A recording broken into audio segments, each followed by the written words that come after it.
আসসালামু আলাইকুম, সবাইকে শুভেচ্ছা জানাচ্ছি মাসুম মাহবুব। অবশেষে খালেদা জিয়ার খুব কঠিন একটি কৌশলী চালের কাছে পরাজিত হলো ভারত।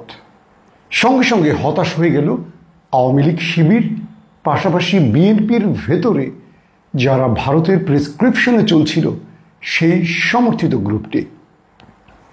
খালেদা জিয়া এই বয়সে এসে শেষ সময় কি চালটি দিলেন, আর সেই চালে এতগুলো পক্ষ একসাথে ধরাশয়ী হলো কি করে, পুরো ভিডিওতে জানাবো সেই বিষয়। প্রিয় দর্শক, আগামী 13 জুন শুক্রবার লন্ডনে তারেক রহমানের সাথে বৈঠক হচ্ছে বাংলাদেশের অন্তর্বর্তীকালীন সরকারের প্রধান প্রফেসর ডক্টর ইউনূসের সাথে। কিন্তু এই বৈঠকটি যাতে না হয় তার সব রকম চেষ্টা করেছিল ওপার। পাশাপাশি বিএনপির ভেতরে থাকা ওপারের প্রেসক্রিপশনে যে গ্রুপটি চলছে তারাও বিভিন্নভাবে চেষ্টা করেছিল যাতে তারেক রহমানের সাথে এই বৈঠকটি না হয়। কিন্তু আসলে ঘটলটা কি যার কারণে এই সিদ্ধান্তের পরিবর্তন হলো? আপনারা জানেন 7 জুন বেগম খালেদা জিয়ার সাথে স্থায়ী কমিটির বেশ কজন সিনিয়র নেতা দেখা করতে চান। এই সময় বেগম জিয়া তার সিনিয়র নেতাদের দেশের সার্বিক অবস্থার বর্ণনা জানতে চান তাদের কাছ থেকে। তখন বেশ কজন সিনিয়র নেতা বেগম খালেদা জিয়াকে বলেন যে ইউনূস সাহেব নির্বাচনের দিকে হাঁটতে চাইছেন না, তিনি নির্বাচন দিতে চাইছেন না, তিনি অন্য কোনো পরিকল্পনা আঁটছেন। তো একে একে বেশ কজন নেতা খালেদা জিয়াকে প্রফেসর ইউনূস সম্পর্কে তাদের বক্তব্য তুলে ধরেন। তখন খালেদা জিয়া বলেন, প্রফেসর ইউনূসকে আমি যতটুকু চিনি তিনি সঠিক সময় নির্বাচন দেবেন এবং তিনি যে কথা দিয়েছেন জাতিকে সেই কথা রাখার চেষ্টা করবেন। এবং তিনি তার নেতাদের অনেকটা ধমকের সুরে বলেন, আপনারা সরকারের সাথে সংঘাতে যাবেন না, কোনো বড় বিরোধে যাবেন না, কারণ এতে বিএনপির একচুরও লাভ হবে না। বেগম জিয়া তার সিনিয়র নেতাদের স্মরণ করিয়ে দিয়ে বলেন, গত 16 বছর আওয়ামী লীগ আমাদের সাথে কি আচরণ করেছে। একটা সুষ্ঠু নির্বাচনের দাবি করে আমরা আদায় করতে পারিনি। আমার নেতারা আওয়ামী লীগকে বাধ্য করতে পারেনি একটি সুষ্ঠু নির্বাচনে। এত গুম খুন ক্রসফায়ার, তারপরও সরকারকে টলাতে পারেনি এই দল কিংবা বিরোধী দল। আজ সেই বিরোধী জোটের অর্থাৎ সকল জোটের কথা বলছেন, তাদের আন্দোলনে এত ত্যাগের বিনিময় প্রফেসর ইউনূস এখন অন্তর্বর্তীকালীন সরকার। এবং যতটুকু বেগম জিয়া বলছেন যে যতটুকু জানি তার রাজনৈতিক বড় ফ্রেমে কোনো খায়েশ নেই, তিনি সুষ্ঠু নির্বাচন দিতে চায়, যেটি বিএনপিও আশা করে। অতএব ইউনূস সরকারকে কোনো প্রকার বেকায়দায় যেন বিএনপি না ফেলে, কোনো সংঘাতে যাতে না যায় এবং কোনো প্রকার অসহযোগিতা যাতে না করে, সেই ব্যাপারে তার দলকে নির্দেশনা দিয়েছেন বেগম খালেদা জিয়া।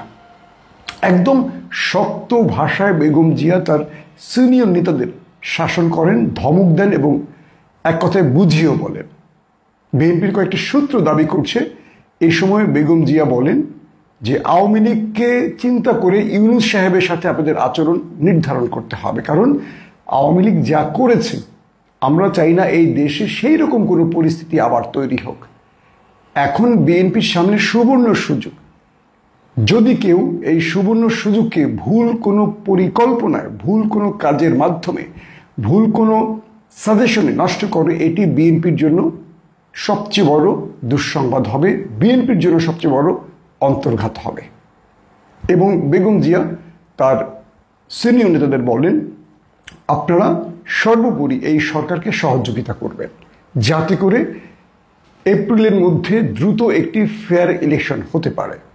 এরপর বিএনপির সিনিয়র নেতারা অর্থাৎ স্থায়ী কমিটির নেতারা তারা নিজেরা একটা বৈঠকে বসেন এবং তারেক রহমানকে এই বিষয়গুলো জানান।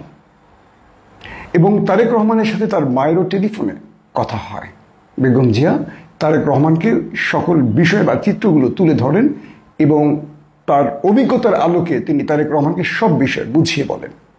তারপর লন্ডন থেকে তারেক রহমান সিদ্ধান্ত গ্রহণ করেন 13 জুন তিনি প্রফেসর ইউনূসের সাথে, অর্থাৎ প্রথমে তিনি দেখা করার পরিকল্পনাটি গ্রহণ করেন এবং প্রধান উপদেষ্টার দপ্তরকে বা প্রোটোকল অফিসারকে, অ্যাসাইনমেন্ট অফিসারকে এই বিষয়টি জানানো হয় তারেক রহমানের পক্ষ থেকে, অর্থাৎ বিএনপির স্থায়ী কমিটির পক্ষ থেকে। তারপর অন্তর্বর্তীকালীন সরকারের প্রধান ডক্টর ইউনূসের অ্যাসাইনমেন্ট অফিসার ইউনূস সাহেবের সাথে কথা বলে তাদের স্থান, সময় এবং দিন ঠিক করেন এবং এটি হতে যাচ্ছে লন্ডনের একটি হোটেলে 13 জুন শুক্রবার বিকেল নাগাদ। এর আগে প্রফেসর ইউনূস তৃতীয় চার্লস তার সাথে দেখা করবেন, সেখানে তাকে একটি বিশেষ অ্যাওয়ার্ড দেওয়া হবে। তারপর যুক্তরাজ্যের প্রধানমন্ত্রীর সাথে বৈঠক করবেন এবং দ্বিপক্ষীয় বেশ কিছু বিষয় নিয়ে তাদের মধ্যে গুরুত্বপূর্ণ আলোচনা হবে। বাকিংহাম প্লেসে গিয়ে তিনি তৃতীয় চার্লসের সঙ্গে, মানে ব্রিটিশ রাজার সঙ্গে দেখা করবেন এবং তাকে সেখানে সেই বিশেষ সম্মাননা বা অ্যাওয়ার্ড দেওয়া হবে প্রফেসর ইউনূসকে। পৃথিবীর যে প্রান্তে ইউনূসকে পান যে কোনো দেশ, তাকে মানে ইউনূস সাহেবকে তারা লাল গালিচায় সংবর্ধনা দেন। কিন্তু দুর্ভাগ্য হলো বাংলাদেশ এমন একটি দেশ, তার জন্ম, তার ধর্ম, তার ব্যক্তিগত বিষয় নিয়ে এখন অনেক রাজনীতিকরা আলোচনা তুলছেন। যিনি ব্রিটিশ রাজার পাশে বসতে পারেন, ব্রিটিশ রাজা যাকে সম্মাননা তুলে দেন বা অ্যাওয়ার্ড তুলে দেন, যিনি ব্রিটিশ রাজার সাথে এক টেবিলে বসে ডিনার করতে পারেন,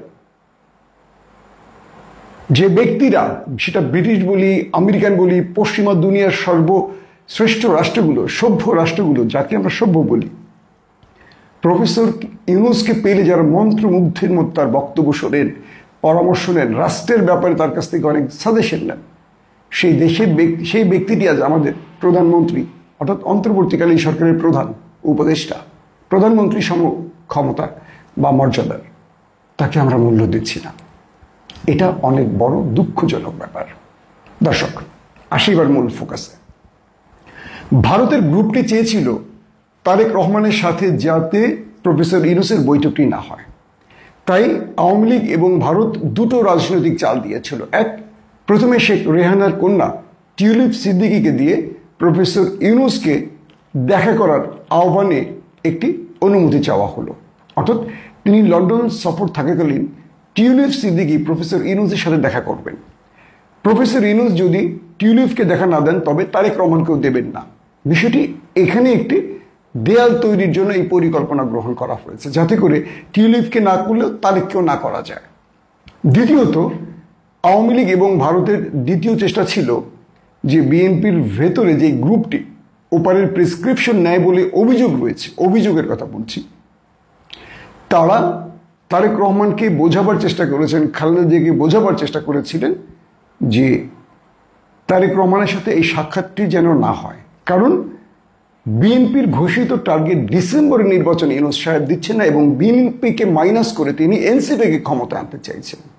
এরকম নানান আজগুবি গল্প কাহিনী সেই গ্রুপটি বেগম জিয়া এবং তারেক রহমানকে বোঝাচ্ছিলেন, ইউনূস সম্পর্কে একটা নেতিবাচক ধারণা তুলে দিচ্ছিলেন। বেগম জিয়ার রাজনৈতিক প্রজ্ঞার কাছে সেই হাইব্রিডগুলো অথবা ওপারের প্রেসক্রিপশনধারীরা ব্যর্থ হয়েছেন এবং খালেদা জিয়া এই বয়সে এসে এত চমৎকার করে সেই নেতাদেরকে বোল্ড আউট করে দিলেন, যাতে হঠাৎ করে সিদ্ধান্ত পাল্টে গেল বিএনপির। আমি এটুকু বিশ্বাস করি, বেগম জিয়া যদি এখন রাজনীতির মাঠে সরব থাকতেন, আজকের এই ক্রুশিয়াল সিচুয়েশন তৈরি হতো না। প্রফেসর ইউনূস অনেক চমৎকারভাবে কাজ করতে পারতেন। এখন অনেকেই আছে যারা দ্রুত নির্বাচন চাইছে বা যারা মনে করছে প্রফেসর ইউনূস তাদের জন্য ডিস্টার্ব, তারা সহযোগিতা করছে না যাতে ইউনূস ব্যর্থ হয়। অনেকে চেষ্টা করছে, অনেক রাজনৈতিক, শুধু বিএনপির কথা বলবো না, অনেক দল চেষ্টা করছে। কিন্তু বেগম জিয়া যদি রাজনীতির মাঠে সরব থাকতেন বা তারেক রহমান যদি দেশে থাকতেন, পুরো পরিস্থিতিগুলো তিনি নিজ চোখে দেখতেন বা ইউনূসের সাথে সরাসরি কথা বলতেন, আমার মনে হয় আজকের এই সিচুয়েশন তৈরি হতো না। আমরা যারা গণমাধ্যম কর্মী, সাংবাদিকতা করি, আমরা যখন বিএনপির কোনো ছোটোখাটো বিষয়গুলো সমালোচনা করি, অনেকেই আমাদেরকে ট্যাগ দেন, ভাই আপনি তো অমুক দলের, আপনি তো তমুক দলের, আপনি তো অমুকের বিরুদ্ধে কথা বলেন। তারা মনে করেন যে আমরা তাদের মতো দলীয় কর্মী, দল ভুল করুক, সঠিক করুক, ভালো করুক, মন্দ করুক, চোখ বন্ধ করে আমরা সাপোর্ট দিব। ভাই, এই কাজটি আওয়ামী লীগের সাথে হয়েছিল বলে আওয়ামী লীগ আছে পলাতক একটি দল, হাসিনা একটি পলাতক আসামিতে দাঁড়িয়ে মানে তার পরিচয় তৈরি হয়েছে, পলাতক আসামি। তো বিএনপিকে তো আমরা সে জায়গায় দেখতে চাই না। বিএনপির যে ভুলগুলো, যত বড় নেতাই হোক, আমরাও তো দেশের সাংবাদিকতা করি, আমরাও রাজনীতির খোঁজ খবর রাখি, আমাদের কাছে অনেক রকম তথ্য থাকে, আমরা সবসময় চেষ্টা করি এই বিষয়গুলো তুলে ধরতে। একটি দল যখন সঠিক পথে হাঁটবে, দেশটা সঠিক পথে হাঁটবে, এটা কিন্তু একদম নির্দ্বিধায় বলতে পারি। আওয়ামী লীগ ভুল পথে হেঁটেছে বলে 16 বছর বাংলাদেশ অনেক পিছিয়ে গেছে। আগামীতে বিএনপি সঠিক পথে হাঁটলে এই দেশ আবার এগিয়ে যাবে। এই দেশকে তখন মানে কাল্পনিক সিঙ্গাপুর, অস্ট্রেলিয়া, মালয়েশিয়া, আমেরিকা বলতে হবে না, এই দেশ সেই রকম একটি দেশ হয়ে দাঁড়াবে। তো এখন যেটি হলো